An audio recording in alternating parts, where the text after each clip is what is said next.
Good afternoon all of you. आज हम वागा के मेड क्लासेस में चेस्ट एक्सरे के बारे में जानेंगे, जिसमें चेस्ट पीए व्यू और एपी व्यू के डिफरेंस और कैसे कैसे उसमें हमें क्या क्या चीज़ें डिफरेंस दिखती हैं, कैसे हमें पहचानना है। मार्कर नहीं लगा है तो कैसे पहचानना है, हाइपो एक्सपोजर है या हाइपर एक्सपोजर है, उस चीज़ का डिफाइन करना है।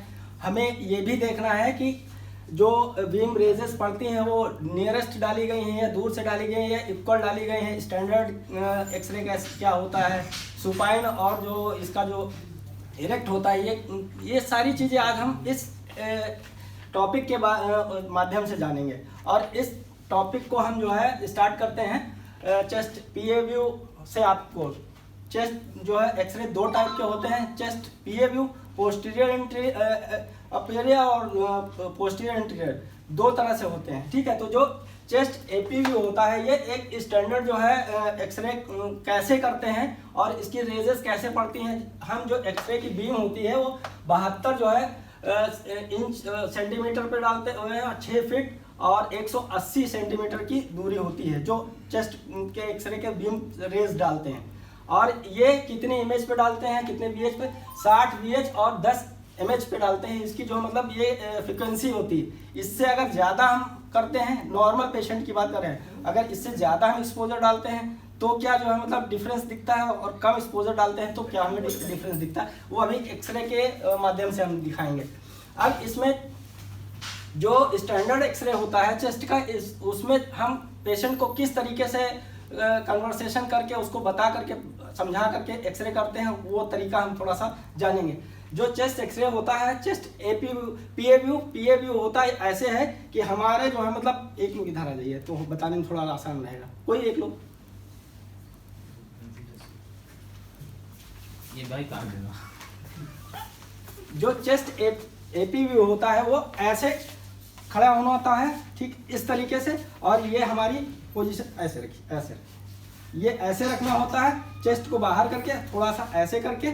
और पेशेंट को बोला जाता है कि लंबी सांस लीजिए, लंबी सांस भरिए फेफड़े में।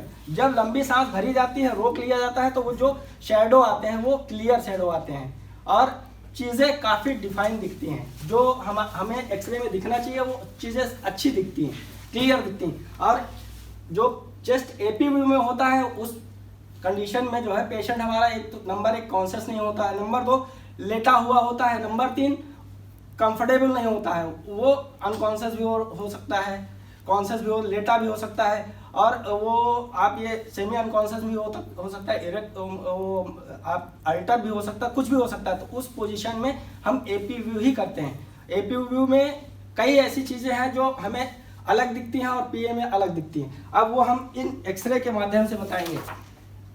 जैसे कि ये हमारा एक एक्सरे है, ये है आपका जो है एपी व्यू। हम एपी व्यू में कैसे डिफरेंस होगा और ये पीए व्यू में कैसे डिफरेंस होगा, ये हम आपको दिखाएंगे। इन दोनों में डिफरेंस हम दिखाएंगे कैसे होता है। अब इसमें डिफरेंस ये है, देखिए जो हमारे शैडो है, इसमें जो भी शैडो पड़ रहे हैं, आप क्लेविकल देखिए, आप अपर साइड में जा रहे हैं, और जो रिप्स हैं, रिप्स हमारी फ्लैट दिख रही हैं। इसमें जो है पीए व्यू में फ्लैट दिखेंगी, ठीक है, और कर्व दिखेंगे, उसके बैक साइड की भी दिखेंगे। और इस जो स्पिकुला होता है, ये हमारे बैक साइड का स्पिकुला, वो उसका शैडो नहीं पड़ता है इसमें।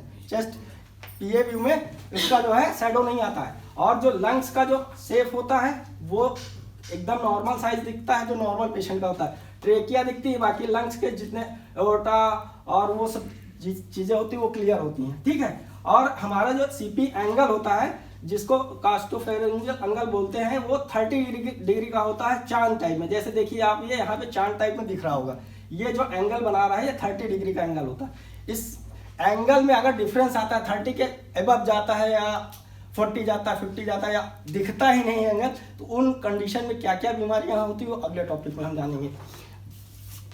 अब ये हमारा जैसे कि आप देख रहे हैं एपी व्यू है। एपी व्यू में देखिए आप उसमें फ्लैट दिख रहा था, इसमें देखिए हल्का सा ट्विस्ट हुआ। ये देखिए बोन ऊपर की साइड में दिख रही, और ये देखिए इसका जो आप स्पुला देखिए, ये देखिए आपका शैडो दिख रहा है, इस पे पूरा क्लियर पड़ रहा है।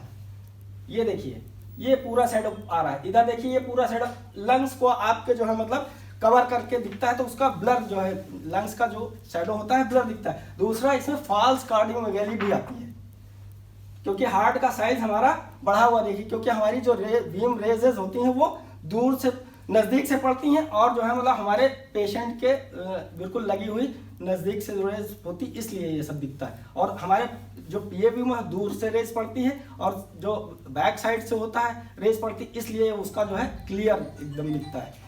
अब इन लंग्स में जो ये चीज़ें हैं, इन चीज़ों को क्लियर करते हुए हम लंग्स को 4 जोन में डिवाइड कर देते हैं, जिससे हमें डायग्नोसिस और सर्जिकल मेडिकल दोनों में डायग्नोसिस करने में आसानी होती है, ट्रीटमेंट देने में आसानी होती है।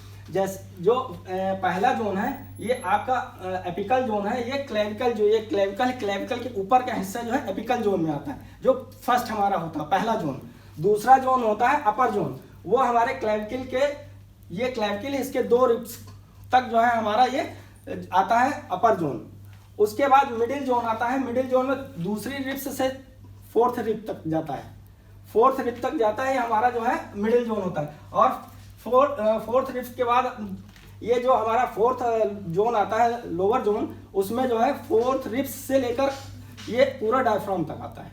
ये हमारे 4 जोन होते हैं। इसमें जो है हम इसलिए डिवाइड कर देते हैं कि ट्रीटमेंट देने में और सर्जिकल के कुछ इसमें सर्जिकल का काम भी होता है, जिसकी वजह से हमें डिफाइन कर लेते हैं और काम करने में आसानी होता है।